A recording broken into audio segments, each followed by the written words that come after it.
स्वागत है आप सभी का आपके अपने YouTube चैनल के ऊपर मास्टर सुभाष का। आप सभी को नमस्कार। कैसे हैं आप सभी? उम्मीद है बहुत अच्छे हैं। और आपके लिए खुशखबरी आ चुकी है। 8वीं बटालियन RSC गाजीपुर दिल्ली के ज्वाइनिंग आदेश जारी हो चुके हैं 9 जनवरी 2023 को। अब आपको जल्दी से जल्दी जाके आपकी ज्वाइनिंग करनी है। तो देखते हैं इसमें सामान्य जानकारी क्या दे रखी है आपको। जो विज्ञप्ति आई थी वो आई थी 38 पदों के ऊपर, जिनकी नियुक्ति आदेश आज जारी हो चुके हैं। साथ ही आपको सामान्य जानकारी दे रखी है नीचे के आपके जो परीक्षा का आयोजन किया गया था, जिला मुख्यालय पर लिखित परीक्षा का आयोजन किया गया था। उसके बाद में आपका जो परीक्षा का रिजल्ट था वो आने के बाद में दिनांक 25/8/2022 के द्वारा 8वीं battalion RSC Ghazipur Delhi constable भर्ती 2021 का लिखित परीक्षा का परिणाम आपको जारी कर दिया गया था।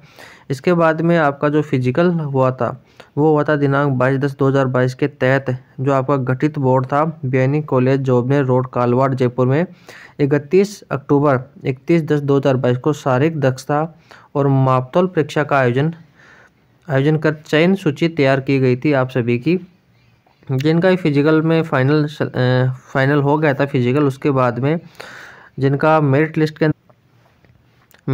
के अंदर नाम आ गया था उन सभी का स्वास्थ्य प्रशिक्षण और चरित्र सत्यापन, शैक्षणिक योग्यता प्रमाण पत्र, जन्म तिथि, विशेष योग्यता प्रमाण पत्र, जाति, मूल निवास आदि और भूतपूर्व सैनिकों की NOC की डायरी वगैरह, वो सारी मूल प्रमाण पत्रों को सत्यापित रिपोर्ट में किसी भी प्रकार की प्रतिकूल टिप्पणी अंकित नहीं होने पर राज्य सरकार की अधिसूचना क्रमांक के अनुसार संशोधित अधिसूचना क्रमांक यह है। राजस्थान सिविल सेवा पुनरीक्षित वेतन नियम 2017 में नियम 16 शेड्यूल 4 में प्रावधान अनुसार 14,600 रुपये का प्रतिमाह पर इन्हें 2 वर्ष की परीक्षा अवधि के लिए कांस्टेबल सामान्य प्रशिक्षु के पद पर नियुक्ति प्रदान की जाती है। यानी 2 वर्ष का आपका परीक्षाधीन पीरियड स्टार्ट होता है आपके ज्वाइनिंग से ही। इस नियत तिथि के अनुसार 2 वर्ष के अंदर आपको 14,600 रुपये का मूल वेतन मिलेगा। इस नियत तिथि पारिश्रमिक की राशि राज्य सेवा में उपस्थित कार्य ग्रहण की तिथि से दी होगी। जिस दिन आप ज्वाइनिंग करोगे उसी दिन से आपकी ये सैलरी स्टार्ट हो जाएगी 14,600 रुपये। परीक्षा काल में अन्य भत्ते जैसे कि महंगाई भत्ता, मकान किराया, यात्रा भत्ता, क्षतिपूर्ति भत्ता और विशेष वेतन आदि आपको दे नहीं होगा। इस अवधि में वार्षिक वेतन वृद्धि में गणना नहीं माना जाएगा। यानी 2 वर्ष का जो आपका पीरियड होगा उस 2 वर्ष के अंदर आपके जो इंक्रीमेंट लगते हैं, 1 साल के अंदर 1 बार आपका इंक्रीमेंट लगता है सैलरी के अंदर, 2 साल में 2 बार आपके इंक्रीमेंट हो जाते हैं। तो ये आपको इंक्रीमेंट का फ़ायदा नहीं मिलेगा जब आपका 2 वर्ष का ये जो परीक्षा काल टाइम है ये पूरा होने के बाद में आपका जो सैलरी इंक्रीमेंट है तब से लगना स्टार्ट होगा। यानी कि आपका ये लगेगा 2025 के अंदर इंक्रीमेंट लगेगा आपका सैलरी का 2025 में। निधि आदि की कटौती नियमानुसार होगी। यह नियुक्ति राजस्थान पुलिस अधिनियम सेवा 1989, राजस्थान सेवा अधिनियम 1951 एवं राज्य सरकार द्वारा समय समय पर जारी आदेशों एवं शर्तों के अधीन होगी। तो ये सूची आपकी नियुक्ति आदेश अभ्यर्थियों का विवरण इस प्रकार से दे रखा है नीचे।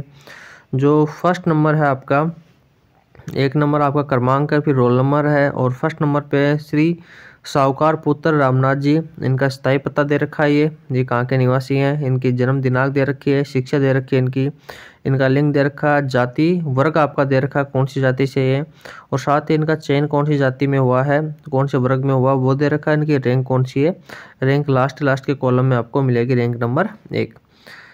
इसी प्रकार से आगे आपको दे रखा है कि सेकंड नंबर पे कौन है, थर्ड नंबर पे कौन है। इसी प्रकार से आप आगे चलते जाओगे तो आप अपना नाम देख सकते हो लिस्ट के अंदर किस नाम पर आपका। और आपको एक बात मैं बता देता हूँ कि ये जो 15 नंबर पे ये मैंने मेरे फ्रेंड का एक इंटरव्यू लिया था जो यूट्यूब के ऊपर अपलोड है। जब हमारा मेडिकल स्टार्ट हुआ था तो मेडिकल का मैंने एक इंटरव्यू अपलोड किया था इनके साथ, तो इनकी भी ज्वाइनिंग आ चुकी है। सोनू मीणा जी पुत्र रमेश चंद मीणा जी, और ये डाबला निमका थाना के रहने वाले हैं। इनकी डेट ऑफ बर्थ, इनकी शिक्षा, लिंग और ये कैटेगरी इनकी और सिलेक्शन कैटेगरी और इनकी रैंक, ये लास्ट में जो रैंक है वो लास्ट में आपको जो रैंक दे रखी है वो लास्ट में दे रखी है, लास्ट वाले कॉलम के अंदर कि जो आपकी चयन सूची क्रमांक है वो लास्ट में दे रखी है आपको। तो इनकी जो क्रमांक है वो रैंक है 25वीं रैंक है इनकी।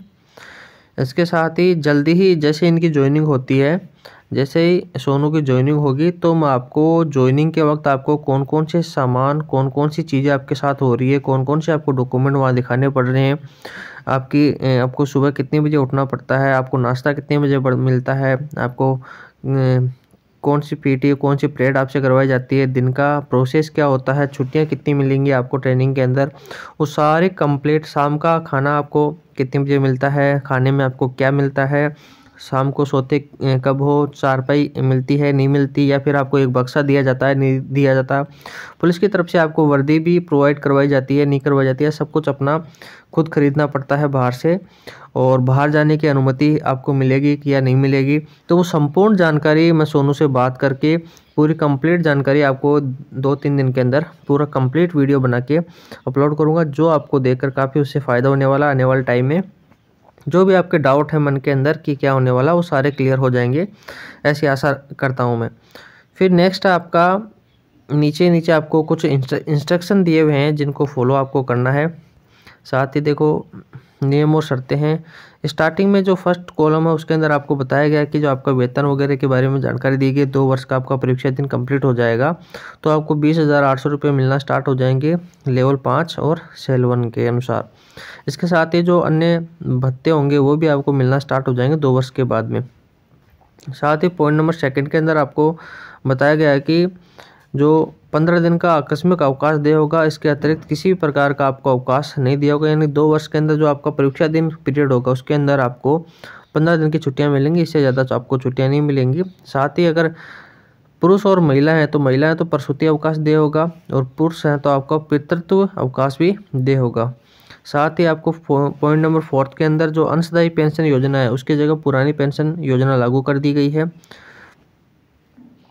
और इसके अंदर लास्ट का जो पॉइंट नंबर 5 उसमें बताया गया कि नियमानुसार कटौतियाँ की जाएंगी, जो भी राज्य सरकार कटौतियाँ करती हैं। और पॉइंट नंबर 6 के अंदर बताया गया है कि अगर आपकी 2004 के बाद में 2 के अतिरिक्त 3 या 4 अगर आपके संतान है तो आपके नियुक्ति आदेश स्वतः निरस्त मान लिया जाएगा, ये आपको बता दिया गया है। साथ ही विवाह में दहेज प्राप्त करने, एक से अधिक पति पत्नी रखने, आपराधिक प्रकरण और दस्तावेज में विपरीत तथ्य या अन्य किसी प्रकार की नियम विरुद्ध तथ्य प्राप्त होने पर बिना नोटिस तत्काल प्रभाव से इनका नियुक्ति आदेश निरस्त कर सेवा से पृथक कर दिया जाएगा। तो ये याद रखना आप कि अगर आपके जो भी डॉक्यूमेंट आपने दिए हैं और किसी प्रकार का उनके अंदर कोई फ्रॉड पाया जाता है तो आपके तत्काल प्रभाव से आपके जो नियुक्ति आदेश हैं वो निरस्त कर दिए जाएंगे। पॉइंट नंबर 8 में बताया गया आपको कि यदि अभ्यर्थी के दौरान अविवाहित हो तो शपथ पत्र प्रस्तुत करना होगा, आपको शपथ पत्र प्रस्तुत करना होगा, आप अविवाहित हैं।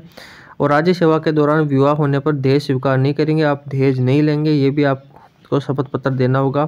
विवाह के दौरान पश्चात दहेज स्वीकार करना पाया जाता है तो राज्य सेवा का पात्र नहीं होगा, आपको राज्य सेवा से बर्खास्त कर दिया जाएगा। पॉइंट नंबर 9 है विवाहित अभ्यर्थी अपना विवाह पंजीयन प्रमाण पत्र, अपने बच्चों के विवरण के संबंध में भी शपथ पत्र प्रस्तुत करेंगे कि आपके 2 बच्चे हैं, 1 बच्चा है, ये भी आपको शपथ पत्र प्रस्तुत करना होगा अगर आप मैरिड हैं तो। विवाह के समय दहेज नहीं लिया दिया का शपथ पत्र प्रस्तुत होगा कि जब अगर आपका विवाह हुआ था, कभी भी हुआ था, 1 साल पहले, 2 साल पहले, 5 साल पहले, तो आपने उस विवाह के अंदर दहेज आपने नहीं लिया था, इसका आपको शपथ पत्र प्रस्तुत करना होगा। पॉइंट नंबर 10 में है अगर किसी प्रकार की असत्यता पाई जाती है आपके जो भी आपने मूल प्रमाण पत्र प्रस्तुत किए हैं तो आपके नियुक्ति आदेश निरस्त कर दिए जाएंगे। पॉइंट नंबर 11 है कि आप धूम्रपान गुटखा का सेवन नहीं करते, इसका भी आपको शपथ पत्र प्रस्तुत करना है। और पॉइंट नंबर 12 में आपके लिए इंपॉर्टेंट जानकारी है कि समस्त नवनियुक्त अभ्यर्थियों को दैनिक उपभोग की आवश्यक सामग्री, पहनने कपड़े, आपको दैनिक उपभोग की सामग्री साथ लेके जानी है, जैसे पहनने के कपड़े, सर्दी है तो सर्दी के हिसाब से आपको रजाई वगैरह आपको साथ लेके जानी है, गद्दा रजाई, और जो भी आप आवश्यक आपकी सामग्री देने को उपभोग की वो सारे चीज़ें आपको साथ लेके जानी है। वापस आपको नहीं आना उन चीज़ों के लिए, आपको जब जाओ आप ज्वाइनिंग के वक्त तभी आप उनको साथ लेके जाना। इसके साथ ही मेस एडवांस के रूप में 4,000 रुपये आपको लेके जाने हैं। कार्मिक कल्याण न्यास सदस्यता शुल्क की 2,600 रुपये की राशि ये भी आपको साथ लेके जानी है, जाते ही आपकी जमा हो जाएगी। साथ ही 6 पासपोर्ट साइज फ़ोटो आपको लेके जानी है और संलग्न निर्धारित प्रारूप अनुसार बंद पत्र आपको साथ लेकर जाना। दिनांक 16 जनवरी 2023 तक आपको उपस्थिति देनी है। कार्यालय कमांडेंट 8वीं बटालियन RSC गाजीपुर दिल्ली में अपनी उपस्थिति देनी है। और साथ ही पॉइंट नंबर 13 में आपको समस्त अभ्यर्थियों को एक 50 रुपये के नॉन जुडिशियल स्टाम्प पेपर पर एक बंद पत्र कलेक्टर, सहायक कलेक्टर, प्रज्ञाधिकारी, तहसीलदार में से किसी एक से बनवाकर RSC एक्ट की धारा 4 में वर्णित प्रावधानों के अनुसार इकरारनामा अनिवार्य रूप से 50 रुपये के नॉन जुडिशियल स्टाम्प पेपर पर नोटरी पब्लिक से प्रमाणित करवाकर प्रस्तुत करना होगा। इकरारनामे के अनुसार RSC में प्रशिक्षण अवधि समाप्ति दिनांक 2 वर्ष की सेवा करना अनिवार्य होगा। इस अवधि से पूर्व इस कार्यालय की बिना अनुमति के नियोजन स्वीकार करने, त्यागपत्र देने, फरार, गैर हाजिर होने पर धारा 4 की पालना में वास्तविक प्रशिक्षण खर्च की राशि एवं प्राप्त किए गए वेतन भत्तों की राशि राज्य कोष में जमा करानी होगी। अगर 2 वर्ष के अंदर आप किसी प्रकार की अगर नौकरी को छोड़ना चाहते हैं, आपकी अन्य जगह नौकरी लग गई है या फिर आप इच्छुक नहीं हैं पुलिस की नौकरी करने के लिए, तो आपको जितना आपको वेतन दिया गया, जितने वक्त तक आप हो पुलिस के अंदर, जैसे अगर आपने 1 साल तक ड्यूटी कर ली, 1 साल तक आपने ट्रेनिंग ले ली, उसके बाद में आपका मन है कि मैं जो आगे कंटिन्यू नहीं रखूँगा, तो आपको जितना भी वेतन दिया गया है और जितना भी ट्रेनिंग का आपके ऊपर खर्चा हो वो सारा आपको राजकोष में जमा कराना होगा। उसके बाद में आपको छुट्टी मिलेगी।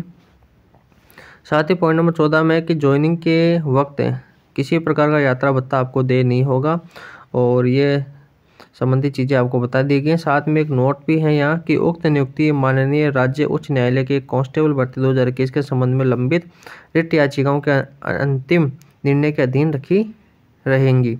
तो ये है आपका 9 जनवरी 2023 को, ये कुछ नहीं होने वाला इन चीज़ों से, आप टेंशन फ्री रहो। आपका ज्वाइनिंग आदेश आ चुका है, तो आप जल्दी से जल्दी जाके अपनी ज्वाइनिंग करो। इन चीज़ों को आपके दिमाग से निकाल दो। और अगर वीडियो के ऊपर आप पहली बार हैं तो लाइक, शेयर और सब्सक्राइब करना ना भूलें। मिलते हैं नेक्स्ट वीडियो में, तब तक के लिए अपना ख्याल रखना। और जिनका भी सिलेक्शन हो चुका है उन सभी को बहुत बहुत बधाई हो। जल्दी से जल्दी जाके आप अपनी ज्वाइनिंग करो और अपने करियर को स्टार्ट करो। Take care, bye.